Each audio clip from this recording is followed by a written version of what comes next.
अतुलित बलधामं हेमशैलाभदेहं धनुजवन कृशानं ज्ञानिनामग्रगण्यं सकलगुणनिधानं वानराणामधीशं रघुपतिप्रियभक्तं वातजातं नमामि।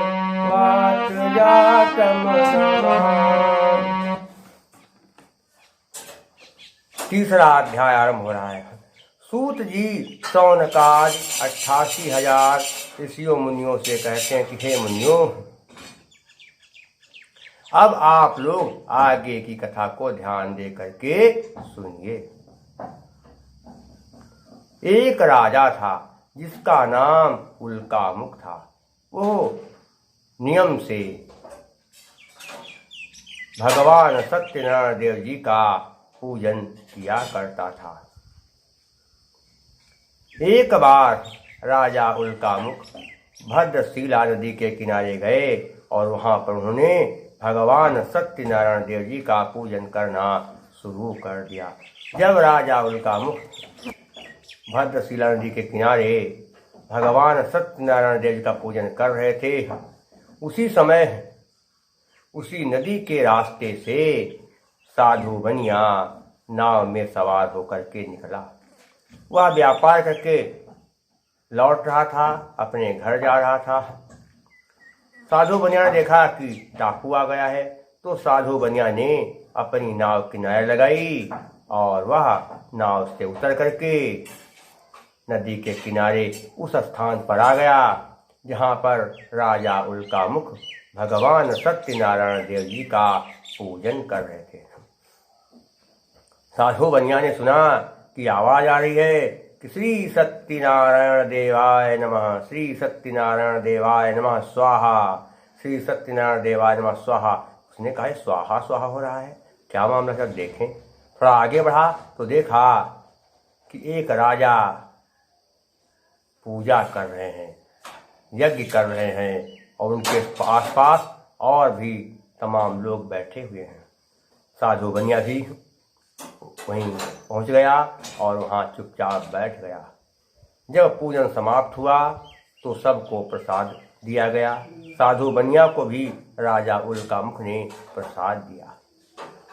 साधु बनिया ने प्रसाद ले लिया और फिर महाराज उल्कामुख से कहने लगा कि महाराज, अभी आप पूजा कर रहे थे, किस देवता की पूजा कर रहे थे और ये प्रसाद किस देवता का है? राजा उल्कामुख ने कहा कि हे व्यापारी भाई, मैं भगवान सत्यनारायण देव जी की पूजा कर रहा था। साधु बनिया ने कहा भगवान सत्यनारायण देव जी की पूजा, भगवान सत्यनारायण देव जी के बारे में बताइए, उनकी क्या महिमा है? राजा उल्कामुख ने कहा भगवान सत्यनारायण देव बड़े दयालु हैं, वह भक्तों के दुख हमेशा दूर करते हैं। जो व्यक्ति उनका सच्चे हृदय से नाम लेता है, उनका भली भांति पूजन करता है, उसके सारे संकटों को सत्यनारायण भगवान हर लेते हैं। मैं निसंतान हूँ, बहुत समय बीता जा रहा है, अभी मुझे संतान का सुख नहीं मिला है, लेकिन मैं पूजा लगातार कर रहा हूँ। इससे हमारी प्रार्थना भगवान ने सुन ली है और अब हमारी महारानी गर्भवती हो गई है। कुछ ही दिन के बाद मुझे संतान का मुख देखने का सुअवसर मिलेगा। साधु बनिया ने कहा क्या महाराज, भगवान सत्यनारायण देव निसंतान को संतान भी दे देते हैं? राजा ने कहा अरे भगवान सत्यनारायण देव निसंतान को संतान दे देते हैं, धनहीन को धन दे देते हैं और रोगी को रोग मुक्त कर देते हैं।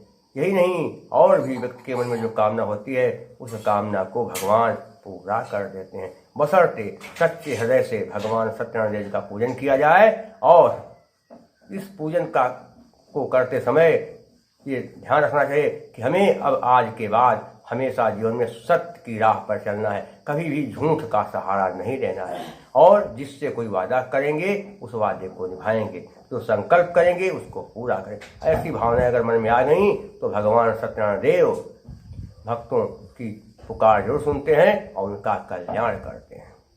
साधु बनिया ने कहा, ठीक है महाराज, आपने मुझे बहुत अच्छा ज्ञान दिया, बहुत अच्छी बात बताई है। मैं भी निसंतान हूँ, तो अब मैं भी भगवान सत्यनारायण देव जी का पूजन करूँगा।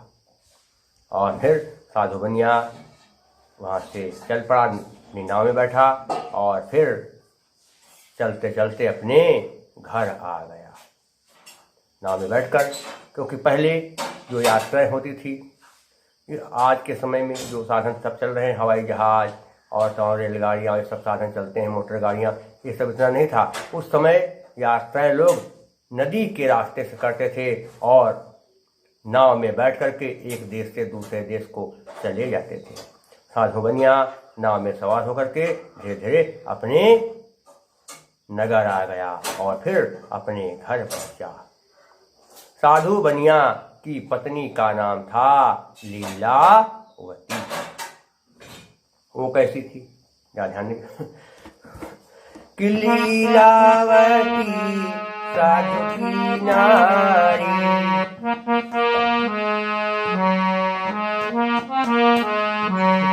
लीलावती साधु की नारी, पति परायणा बड़ी पुजारी, पति परायणा। लीलावती साधु बनिया की पत्नी का नाम था। वो पति परायणी, पतिव्रता स्त्री थी और भगवान की हमेशा पूजा किया करती थी। बहुत ही सदाचारणी महिला थी। जब साधु बनिया अपने घर आया तो क्या हुआ, जब जब घर साधु बनिया आया,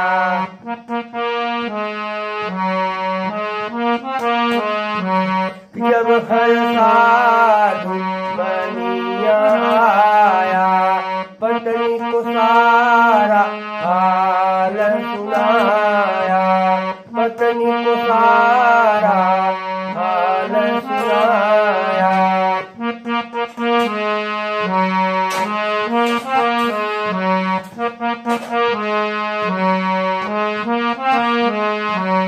साधु बनिया अपने घर आया और फिर घर आकर उसने अपनी पत्नी से कहा कि हे प्रिय, हम लोग बहुत परेशान हैं। हम लोगों की शादी के कई साल बीत गए, लेकिन आज तक हमारे यहाँ संतान का जन्म नहीं हुआ। इससे हम लोग दुखी रहते हैं।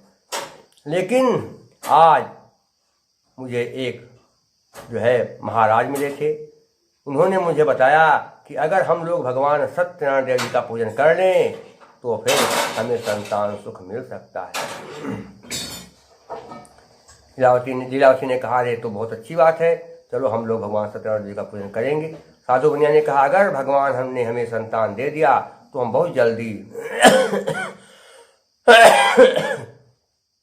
सत्यनारायण भगवान का पूजन करेंगे। और फिर क्या हुआ, धीरे धीरे उसका समय बीता और जब पति पत्नी दोनों धर्माचरण में प्रवृत्त हुए, उसके कुछ ही समय बाद लीलावती गर्भवती हो गई। और धीरे धीरे गर्भ का समय जब पूरा हुआ तो लीलावती ने समय आने पर एक सुंदर बेटी को जन्म दिया। परिवार में खुशियां छा गईं, बहुत सब लोग खुशी हुए। लीलावती ने अपने पति साधु बनिया से कहा कि हे पतिदेव, हम दोनों ने भगवान सत्यनारायण देव जी का पूजन करने का संकल्प किया था। आपने कहा था पूजन करेंगे, तो भगवान ने हमें एक बेटी दे दी है। अब हमें भगवान सत्यनारायण देव जी का पूजन कर लेना चाहिए। साधु बनिया ने कहा, क्यों परेशान हो रही हो? जब कन्या का हम मुंडन संस्कार करेंगे तब हम भगवान सत्यनारायण देव जी का पूजन करेंगे। लीलावती ने कहा, ठीक है। फिर धीरे धीरे और समय बीता। इसके बाद साधु बनिया ने क्या किया, अपनी पुत्री का नाम कलावती रखा। साधु बनिया ने अपनी पुत्री का नाम कलावती रखा और फिर कलावती का मुंडन संस्कार भी कर दिया। लेकिन साधु बनिया ने भगवान सत्यनारायण देव जी का पूजन नहीं किया। लीलावती ने कहा, हे पतिदेव, अरे अब तो पूजन कर लीजिए। देखिए, आपने मुंडन संस्कार भी कर दिया बेटी का, लेकिन पूजन आपने नहीं किया। अरे पूजन तो आप कर लीजिए। साधु बनिया ने कहा, क्यों तुम परेशान हो बिना मतलब? अरे जब कहा है तो करेंगे ही। जब कन्या का विवाह करेंगे कलावती का, तब हम भगवान सत्यनारायण देव जी का विधि विधान से पूजन करेंगे, क्योंकि पूजन में खर्चा भी लगता है। लीलावती ने कहा, ठीक है, चलो विवाह के समय करना।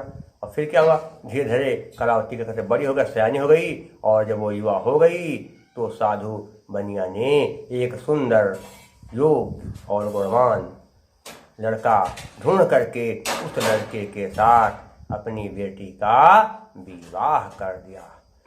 लीलावती ने या ध्यान दिलाया कि हे पतिदेव, विवाह हो रहा हो कर दिया है आपने, देखिए विवाह भी हो गया, अब तो जल्दी से आप भगवान सत्यनारायण देव का पूजन कर लीजिए। साधु बनिया ने कहा देखो तुम तो जानती हो विवाह में बहुत ज़्यादा पैसा खर्चा हो गया और पूजन में भी पैसा बहुत लगता है, तो बताओ पैसा हमारे पास अब बचा नहीं है, कहाँ से पूजा करें। पूजा करेंगे, समय आएगा तब करेंगे, अभी हम पूजन कर नहीं पाएंगे। लीलावती साधु बनिया को समझाने लगी कि हे पतिदेव, ऐसी जो है वादा खिलाफी करना ठीक नहीं है, जो संकल्प आपने किया है उसे आप पूरा करिए। साधु बनिया ने कहा क्यों तुम परेशान हो रही हो, बार बार याद दिला रही हो, अरे शादी किया है, पैसा भूल लग गया, जब पैसा हो जाएगा तब करेंगे।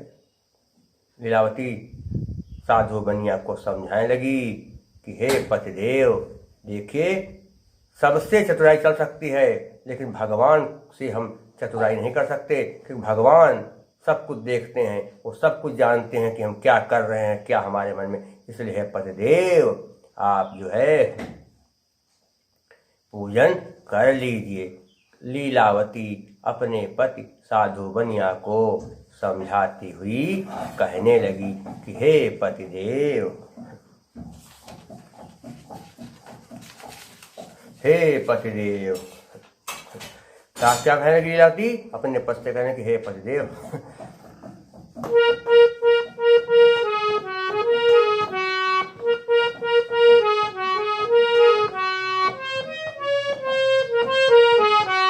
प्रभु का न भूलो मोरे सजना, प्रभु का न भूलो मोरे सजना, बना जब काम अपना।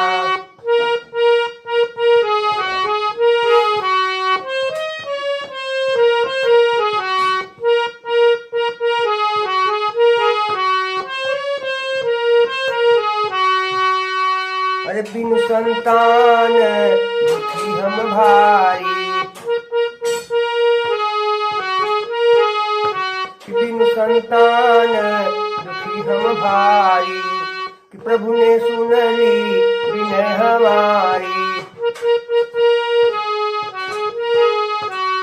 इसलिए अब तो सूता मोरे अंगना, अब तो सूता मोरे अंगना, बना जब काम अपना। प्रभु का न भूलो मोरे सजना, बना जब काम अपना।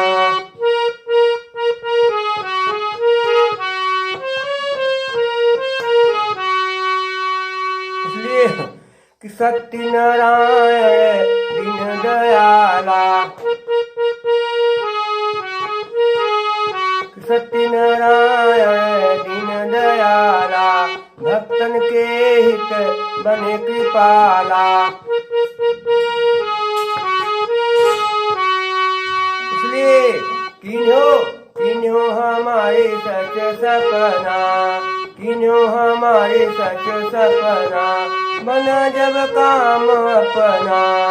प्रभु का न भूलो मोरे सजना, बना जब काम अपना।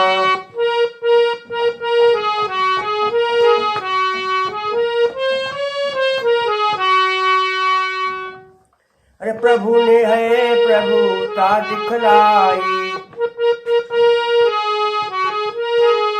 प्रभु ने है प्रभुता दिखलाई, पायो सुंदर गुण जमाई, पायो सुंदर गुण जमाई।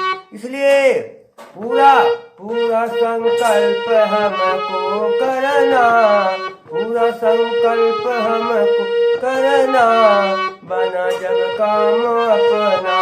प्रभु का न भूलो मोरे सजना, बना जब काम अपना।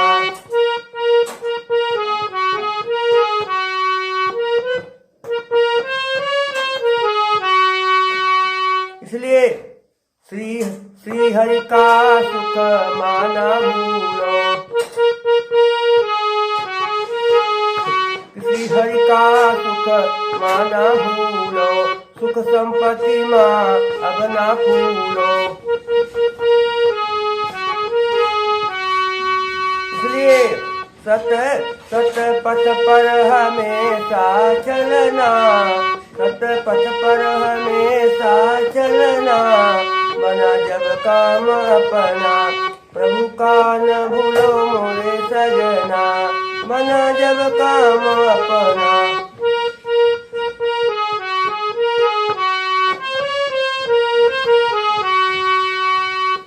इसलिए ये चीज का आप ध्यान रखिए क्या, कि प्रभु से चले न कछु चतुराई,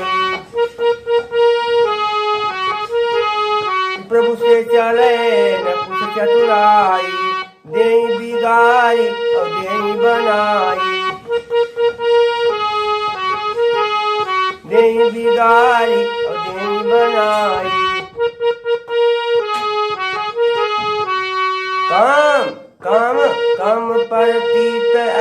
काम परतीत अच्छे करना, काम परतीत अच्छे करना, बना जब काम अपना, प्रभु का न भूलो मोरे सजना, प्रभु का न भूलो मोरे सजना, बना जब काम अपना।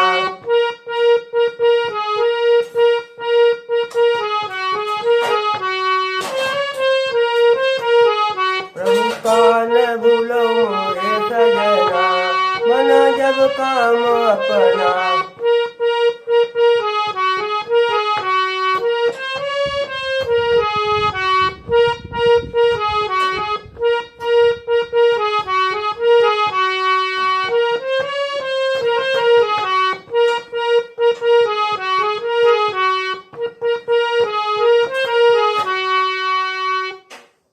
इस तरह से लीलावती ने बहुत समझाया, लेकिन साधु बनिया के ऊपर कोई असर नहीं पड़ा। फिर क्या हुआ? इसके बाद साधु बनिया ने अपने दामाद को बुलाया और अपने दामाद को साथ लेकर के व्यापार करने के लिए वह घर से बाहर चला गया और फिर वहां बाहर पहुंचा, काशी गया और काशी में उसने बहुत सारा धन कमाया, खूब व्यापार किया। और इसके बाद साधु बनिया व्यापार करके लौटने लगा, अपने घर की ओर रवाना हुआ। रास्ते में राजा चंद्रकेतु का राज्य पड़ा। संध्या हो गई। साधु बनिया ने सोचा कि अब तो शाम हो गई, अंदर जाएंगे नगर के तो सिपाही पूछताछ करेंगे कि गठरियों में क्या बांधे हो, क्या लाए हो। इधर उधर पूछताछ करेंगे और थोड़ा बहुत ठग भी लेंगे, पैसा भी मांगेंगे। तो क्या करें, अब अंदर जाना ठीक नहीं है, कहीं कहीं नगर के बाहर ही कहीं लाओ आराम करने। ऐसा विचार करके साधु बनिया की निगाह तब तक नगर के बाहर एक मंदिर पर पड़ी। उसने देखा कि मंदिर है और मंदिर के बाहर ही सामने एक चबूतरा बना हुआ था, पेड़ भी लगे थे। सोचा इसी चबूतरे पर आज हम लोग रात बिता दें, सुबह अपने घर के लिए प्रस्थान करेंगे। साधु बनिया ने अपने दामाद से कहा, बेटा यहीं पर आसन लगाओ, बिस्तर लगाओ, यहीं पर आराम किया जाए। दोनों ने उसी मंदिर के पास बने चबूतरे पर अपना बिस्तर लगाया, कुछ जो है भोजन पानी किया, खाए पिए कुछ थोड़ा बहुत। इसके बाद वो उसी चबूतरे पर लेट गए और आराम करने लगे। भगवान सत्यनारायण देव ने देखा कि साधु बनिया बड़ा चालाक है, पैसा तो इसके पास बहुत है, खूब कमाता है, लेकिन इसने जो संकल्प किया है उस संकल्प को आज तक पूरा नहीं किया है। और जो व्यक्ति संकल्प कर ले, किसी से कोई वादा कर ले और वादा खिलाफी करे तो उसको दंड जरूर मिलना चाहिए। अगर उसको दंड नहीं दिया जाएगा तो फिर मामला सब गड़बड़ा जाएगा, समाज की सारी व्यवस्था ही बिगड़ जाएगी। ये विचार करके भगवान सत्यनारायण ने सोचा कि साधु बनिया को इसके किए की सजा मिलनी चाहिए। इसने मेरा पूजन करने का संकल्प किया लेकिन आज तक पूजन नहीं किया है, इसलिए क्या करना है कि भ्रष्ट प्रतीति ज्ञानी भगवाना,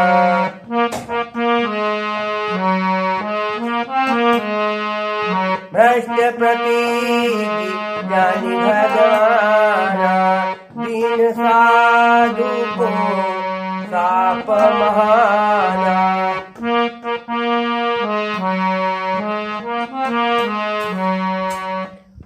भगवान सोच रहे कि ये बढ़िया बड़ा चतुर है। क्यों? कि बहुत चातुरी वही कर दिखाई,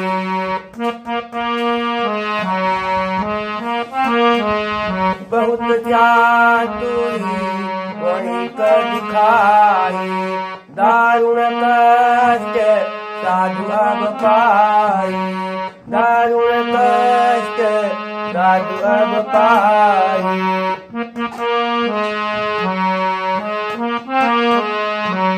सोचा इसको अब दंड देना ही पड़ेगा।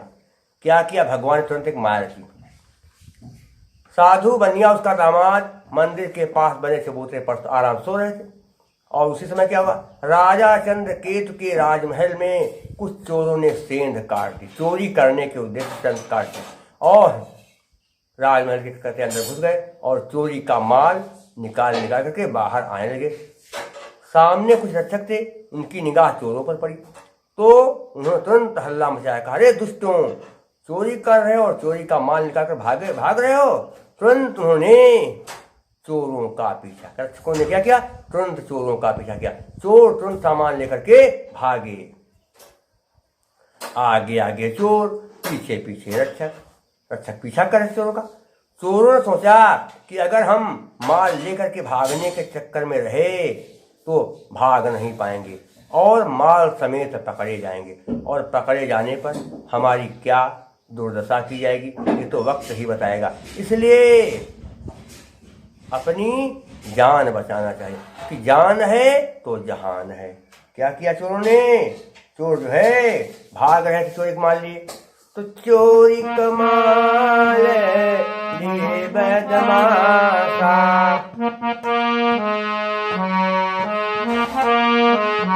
कि चोरी कमाल लिए बदमाशा,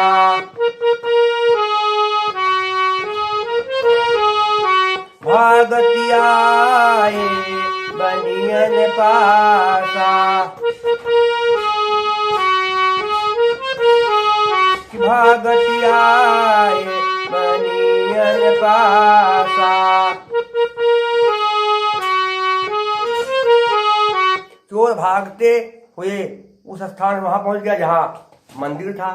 चोर चोरी का माल लिए भाग रहे थे, सोच रहे थे कि किसी तरह माल भी मिल जाए और हम भाग भी जाएं।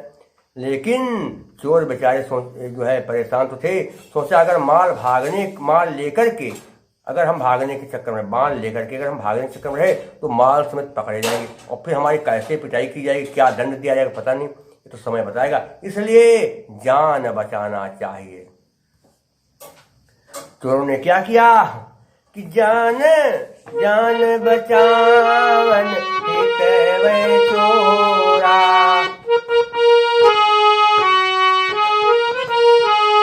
जान बचावन हितवे चोरा, सारा माल बनी ढीग छोड़ा, सारा माल बनी ढीग छोड़ा।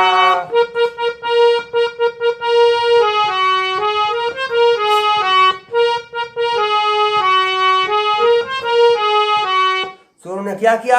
जो चोरी माल लेकर भाग रहे थे सोचा कहाँ फेंके माल। तब तक उन्होंने क्या किया? रास्ते में वो मंदिर था, मंदिर किनारे से उतरा बना था, रास्ते मंदिर था और रास्ते के किनारे से उतरा था। तो उन्होंने क्या किया? सारा चोरी का चुराया माल उसी चबूतरे पर फेंक दिया और तुरंत रफू चक्कर हो गए, भाग गए। रक्षक चोरों का पीछा करते करते वहां तक पहुंच गए जहां मंदिर था। रक्षकों ने देखा कि चोर तो दिखाई नहीं दे रहे, लेकिन ये चोरी का जो माल है यहाँ पड़ा हुआ है, वो भी चबूतरे के पास पड़ा है। मामला क्या है? लगता है चोर माल छोड़ करके यहीं भाग गए हैं। लेकिन तब तक उनकी निगाह साधु बनिया उसके दामाद से पड़ी। अरे ये देखे, दो चोर बहुत चतुर हैं, देखे आराम से सो रहे हैं, नाटक करें सोने का। रक्षकों ने क्या किया? साधु बनिया और उसके दामाद को दो लातें मारी, और जैसे उनको दो लातें मारी वो बेचारे डर के मारे खड़े हो गए। अरे क्या कर रहे, आप कौन है? कहा तुम देख नहीं रहे मैं कौन हूँ? हम लोग राजा के सिपाही हैं, तुम लोगों ने चोरी किया है और नाटक करे सोने का कि हमको कोई पहचान न पाए, सारा माल यहाँ पर है।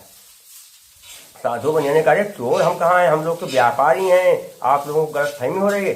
रक्षकों के ने कहा गलत फहमी, एक तो चोरी ऊपर से सीना जोरी, देखो सारा माल यहाँ पर मिल गया है, अब तुम लोग चलो हमारे साथ।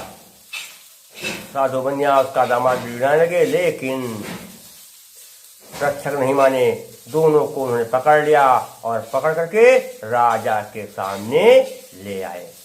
राजा कहा महाराज चोरी की है जिन्होंने वही है चोर, मिले माल के संग में विजय दंड कठोर। कहा महाराज आपके राजमहल में कुछ चोरों ने चोरी किया और चोरों का हमने पीछा किया, चोर तो भाग गए, माल लेकिन वो नहीं लेकर भाग पाए, माल उन्होंने जो है रास्ते में छोड़ दिया। कुछ चोर भाग गए लेकिन ये 2 चोर मिल गए हैं, इनके पास से चोरी का सारा माल बरामद हुआ है। महाराज इन दोनों चोरों को इतना कठोर दंड दिया जाए कि भविष्य में कोई हमारे राज्य में चोरी करने का दुस्साहस ना कर सके।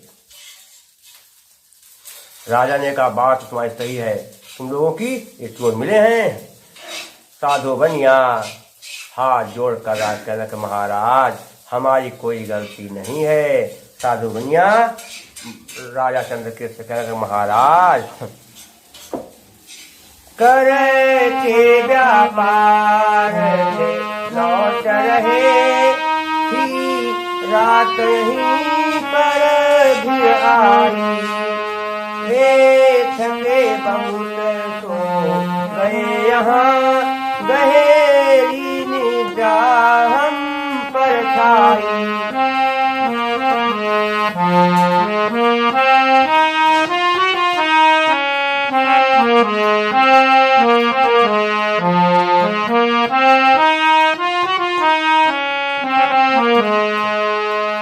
चोरी का हाल हम जाने, चोरी से हम तो डरते हैं, करिए अन्याय न मेरे संग, हम सच्ची बात सब कहते हैं, करिए अन्याय न।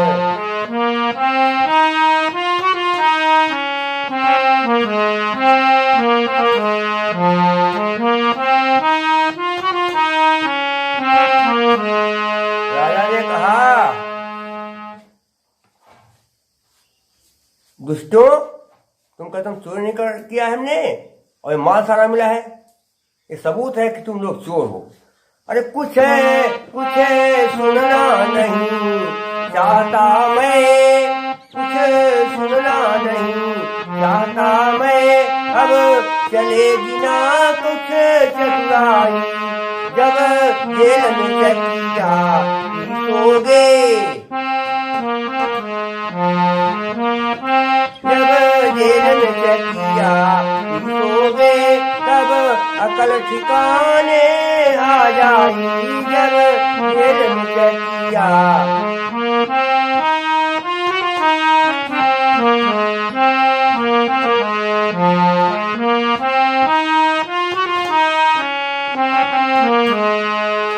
राजा ने कहा सिपाहियों से कि हे रक्षकों ले जाओ इन दोनों चोरों को जो है हथकड़ी और बेड़ी डाल करके, इनके हाथों पैरों में हथकड़ी और बेड़ी डाल करके इन दोनों को जेल में बंद कर दो।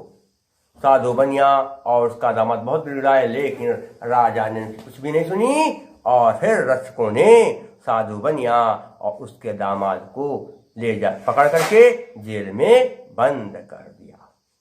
बेचारे दोनों बहुत परेशान, कहा कि अरे हम लोग तो बहुत बुरे फंसे, अब क्या किया जाए।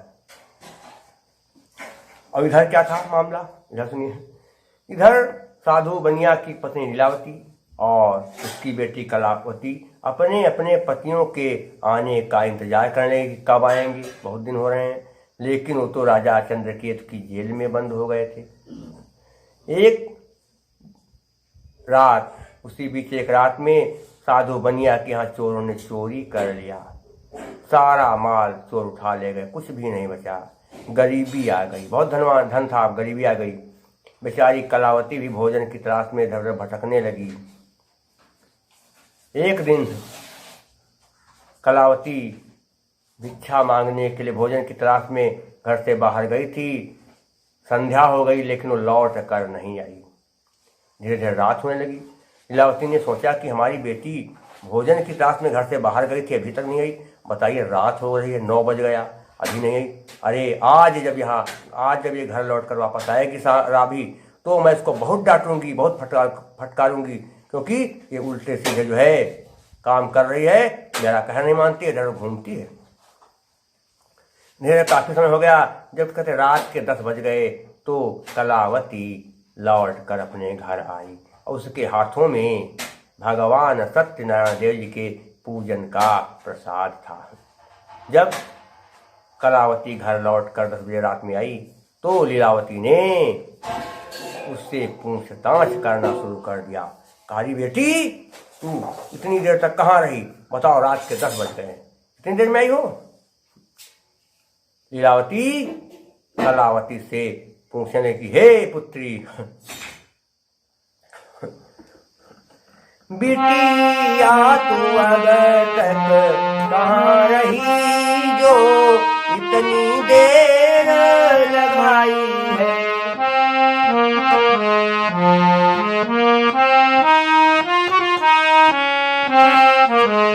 बिटिया तू अब तक कहाँ रही जो इतनी देर लगाई है? तू नहीं जानती दुनिया को जो देर लौट कर आई है।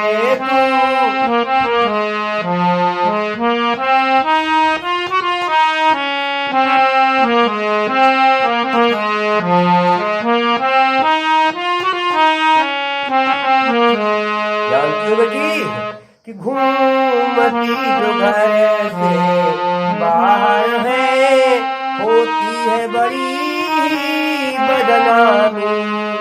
कट जाती नाक माप की है, उठता न सबके मुसामी।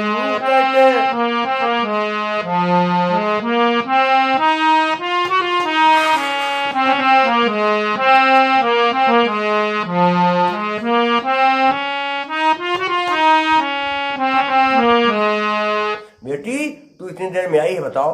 जो लड़कियां इधर उधर घूमती रहती हैं और देर रात में घर लौट कर आती हैं, उनके माता पिता की बड़ी बदनामी होती है और उनके माता पिता समाज में मुंह दिखाने लायक नहीं रहते।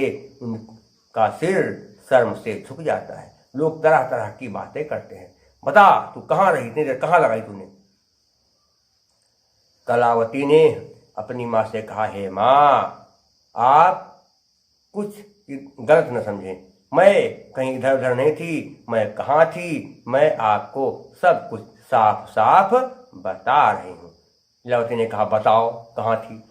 कलावती ने कहा, सुनो माँ, गलत कुछ भी न समझो माँ, ऊंचवा ऊंच मैं जानू।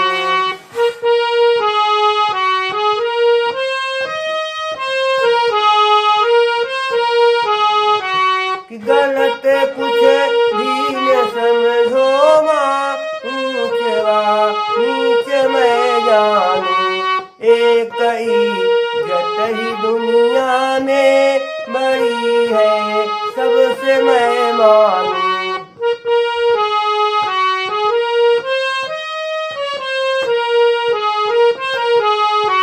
हे माँ, मैं कहाँ गई थी? मैं कहते आपको बता रही, सुनिए माँ। गई थी एक पंडित घर,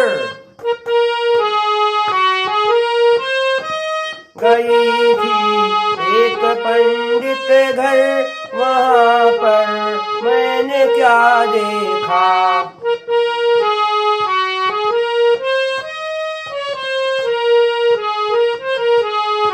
हे माँ, मैं भोजन की तलाश में इधर घूम रही थी, फिर मैं एक पंडित जी के यहाँ गई दरवाजे पर। तो जैसे पंडित ने मुझे देखा, कहा बेटी तू बहुत अच्छे समय पर आई है, आज मेरे यहाँ भगवान सत्यनारायण जी का पूजन होने जा रहा है, आओ बेटी पूजन में शामिल हो जाओ, भगवान के पूजन में शामिल हो जाओ। तो मैंने कहा कि अरे पंडित जी रात हो जाएगी पूजन में। पंडित जी ने कहा बेटी चिंता मत कर, पूजन में रात जरूर होगी, लेकिन मैं रात हो जाने पर भी मैं तुझे तेरे घर तक पूजन के बाद भेज आऊँगा, पहुँचा दूंगा, चिंता मत कर। तो क्या हुआ कि गई थी एक पंडित घर, वहाँ पर मैंने क्या देखा, वहाँ हो रहा था पूजन, श्री सती देव का देखा।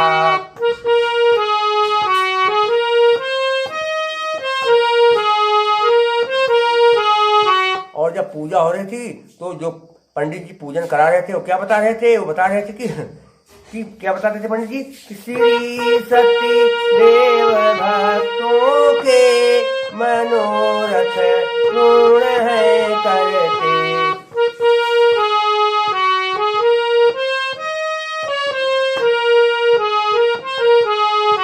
श्री सती देव भक्तों के मनोरथ पूर्ण है करते, करे करे जो श्रद्धा से पूजा,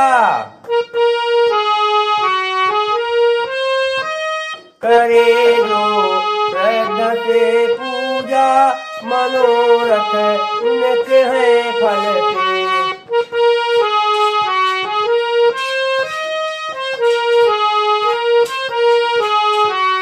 हे माँ, तो मैं पूजन को सुनने लगी और पूजन जब समाप्त हुआ तो रात हो गई। फिर पंडित जी ने मुझे प्रसाद दिया और वो प्रसाद मैं यहाँ लाई हूँ।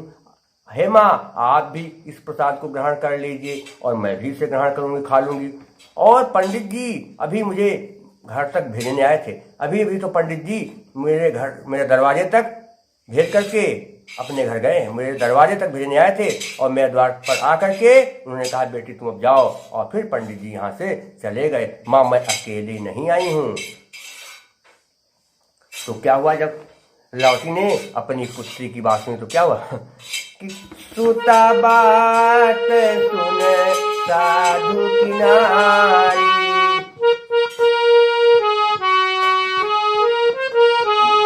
सुता बात सुन साधु की नारी, हरि पूजा की किया तैयारी, हरि पूजा की।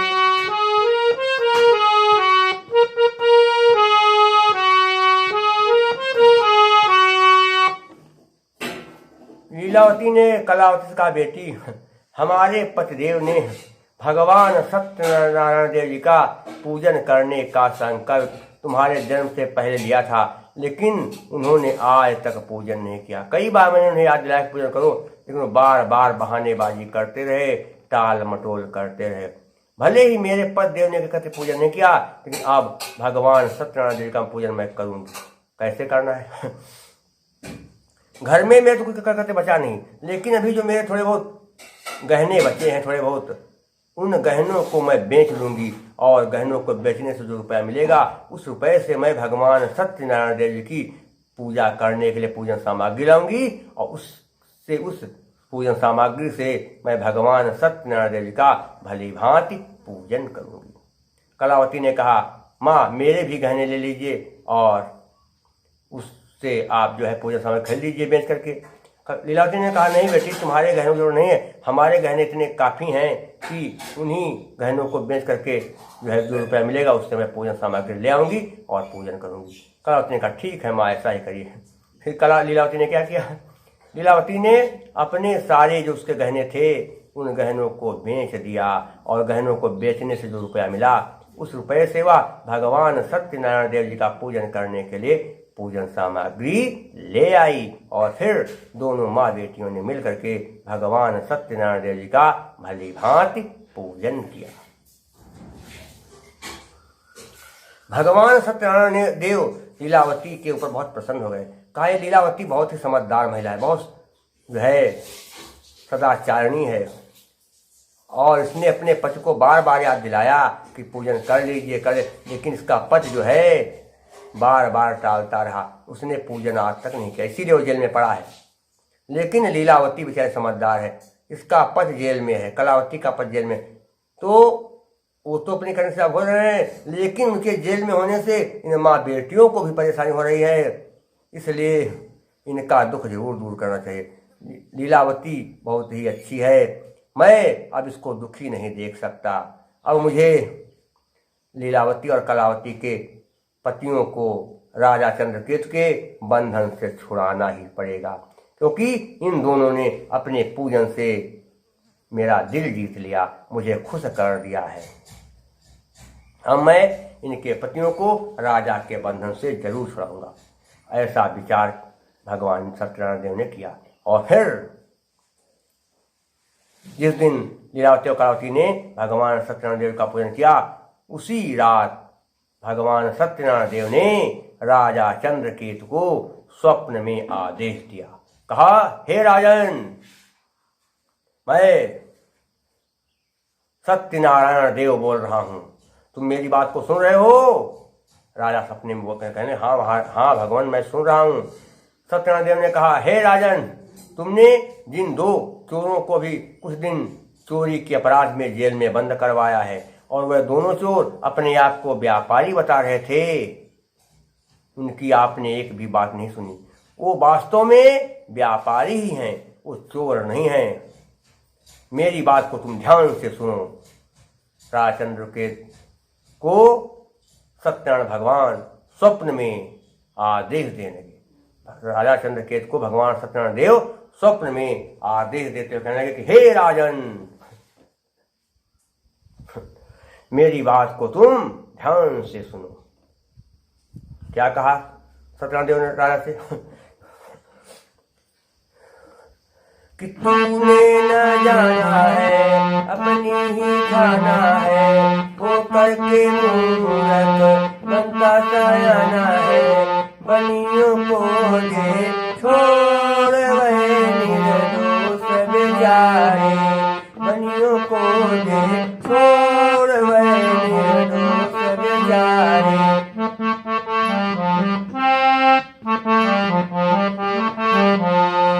जानते हो कौन है वो, इनको तुमने चोर समझा था? कि ससुर और जामाता कि है व्यापार से नाता, कि वह काशी से आए, पैसा बहुत कमाए। तूने न जाना है, अपनी ही खाना है, वो करके मूरख बनता सयाना है। बनियों को दे छोड़ वह निर्दोष बेचारे, बनियों को दे छोड़ वह निर्दोष बेचारे।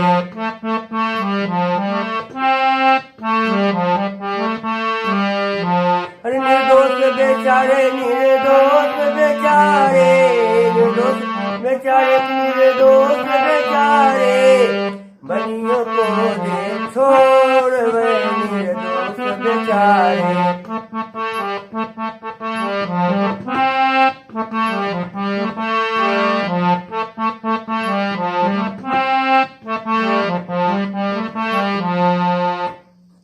जानते हो क्या हुआ था? कि धन चोरों ने चुरायो, रक्षक भेद पायो। उनको पीछा कीना, भाग चोर प्रवीणा। दोनों जहां पर सोए थे, चोर वहीं पर आए थे। माल छोड़ व्यापारी न ढिल, अपनी जान बचाए थे।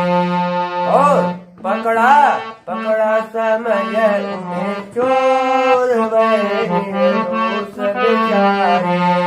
पकड़ा समझ उन्हें चोर वह निर्दोष बेचारे।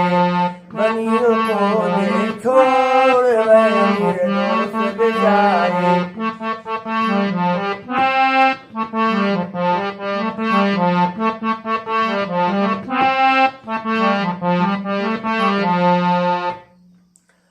फिर रक्षकों ने कहते उनको पकड़ लिया। पकड़ करके आ गया पास। क्या हुआ कि पकड़ पास में आए लेकिन बच न पाए, दीनी बहुत सफाई पर न चली चतुराई, उनकी न गलती है करनी ही पड़ती है, पड़े जेल में डाल न गलती है। और क्या हो रहा है? किस्मत बनी है रोड निर्दोष बेचारे, किस्मत बनी है रोड निर्दोष बेचारे, कि बनियों को ले छोड़ निर्दोष बेचारे।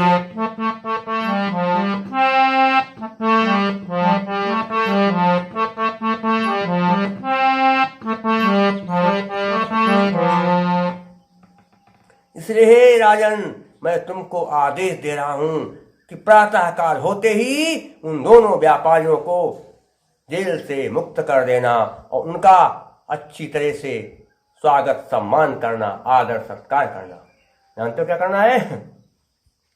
कि कहना यदि नहीं माना दूंगा दंड महाना, बनियों का दंड छीना बनते बड़े प्रवीणा, उनका धन छीना है तू तो कमीना है, कहता जो तू कर फिर तुझको जीना है, न्याय से मुँह मत मोड़ वह निर्दोष बेचारे, न्याय से मुँह मत मोड़ वह निर्दोष बेचारे, बनियों को दे छोड़ वह निर्दोष बेचारे।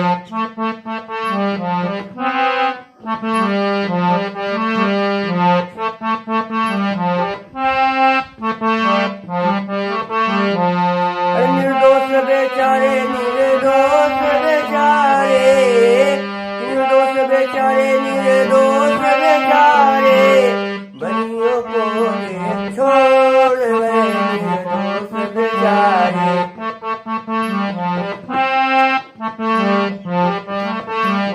बनियों को दे छोड़ वह निर्दोष बेचारे।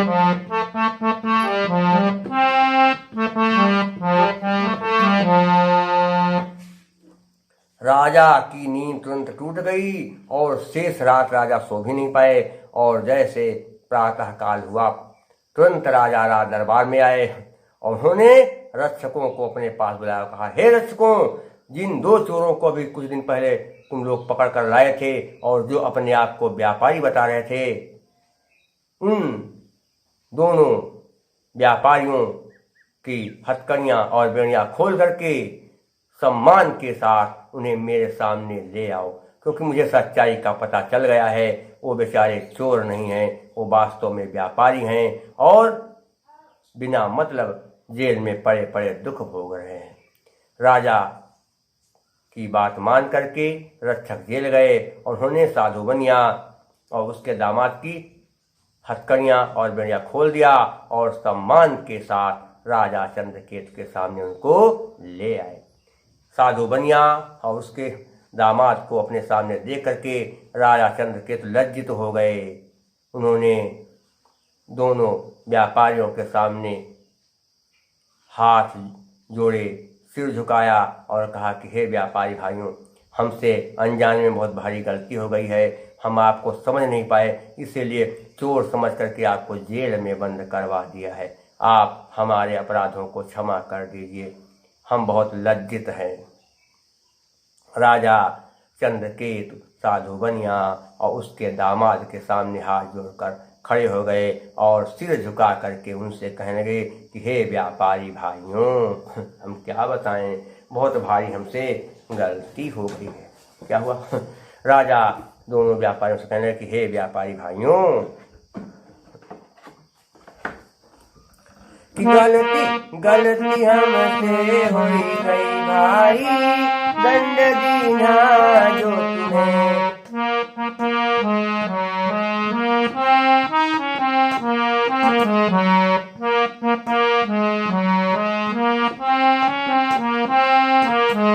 गलती हमसे हुई गई भारी, दंड दीना जो तुम्हें।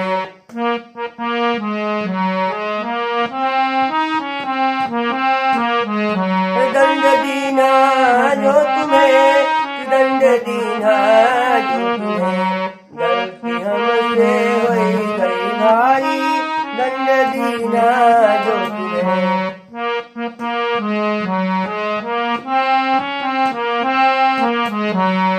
अरे हम क्या बताएं, हमसे बहुत बड़ा अनजाने में अपराध हो गया है कि प्रभु की माया अजब निराली,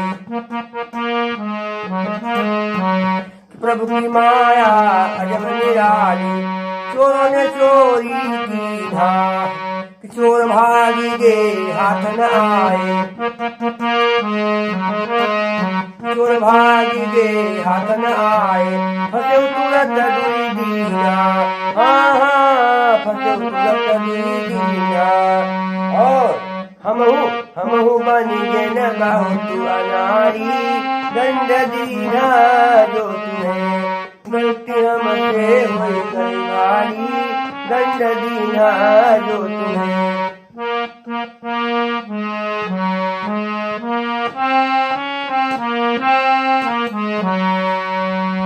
इसलिए तुमरो धन सब छीन लिया हम,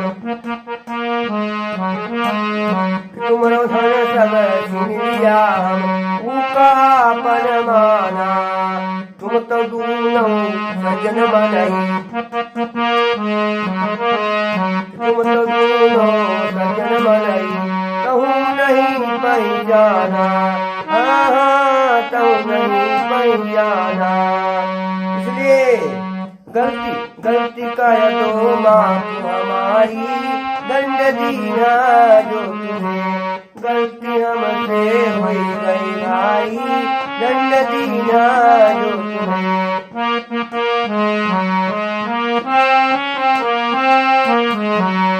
इसलिए जितना धन ले लिया तुम्हारा,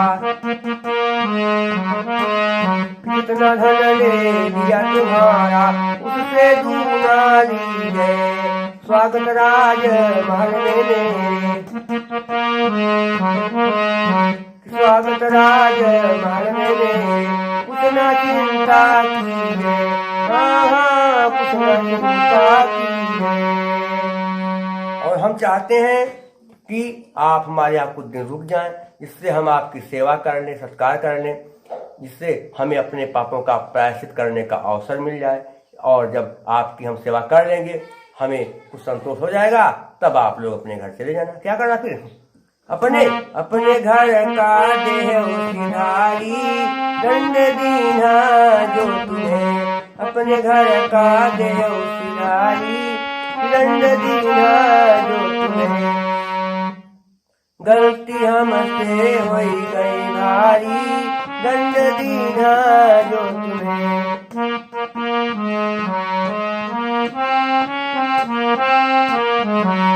दंड दीना जो तुम्हें, दंड दीना जो तुम्हें। गलती हमसे हुई गई भारी, दंड दीना जो तुम्हें।